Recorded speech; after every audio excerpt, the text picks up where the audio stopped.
A federal judge dismissed one of the lawsuits challenging the restructuring of Birmingham Water Works. U.S. District Judge Anna Manasco dismissed the case brought by William Muhammad and Brenda Lewis with prejudice following a hearing today. Now, the plaintiffs are pushing back on the decision, while Central Alabama Water says the dismissal ends this case. ABC 3340's Emily Cundiff was inside the courtroom. She joins us now. And Emily, what happened today? Muriel, the judge found serious problems with how this lawsuit was written, including whether it made clear exactly what defendant was accused of doing. She also pressed the plaintiffs over a $1.7 billion figure discussed in court, including who could be responsible for that money. Tonight, the plaintiffs say they disagree with her decision. If they do this to us as a community, then they could do it to anybody.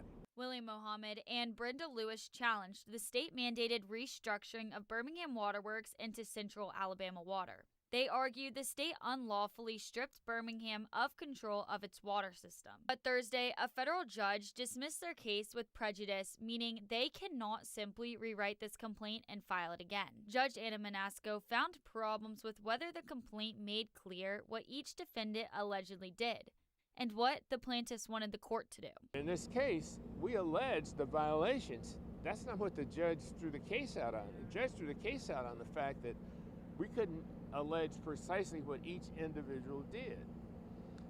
And obviously, when you have such a multi-level conspiracy, it's not possible to allege what each person did until you do discovery. Another point of contention, $1.7 billion, a figure discussed in connection with potential relief in the case. The question of who could be responsible for that money came up multiple times. The judge questioned which defendants could face that potential exposure and whether the complaint gave them adequate notice. Muhammad pushed back on how that number was characterized. Defendants tried to make it seem that we were trying to get $1.7 billion. Like this was some kind of act of lunacy that we were trying to perpetrate a fraud, when really we're dealing with robbery.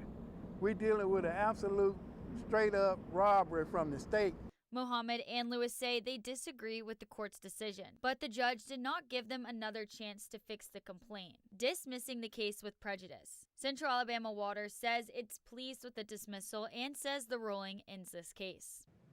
This decision does not end the larger legal fight over the water system or resolve the separate challenge to the state's restructuring. Another case, Woodfin v. Ivy, remains before Judge Manasco. She has not yet ruled in that case. Central Alabama Water says it will wait for that decision before commenting further. The city of Birmingham, which is challenging the waterworks restructuring in that separate case, tells ABC 3340 it will not be discussing pending litigation related to the waterworks further today. In the newsroom, Emily Cundiff, ABC 3340 News.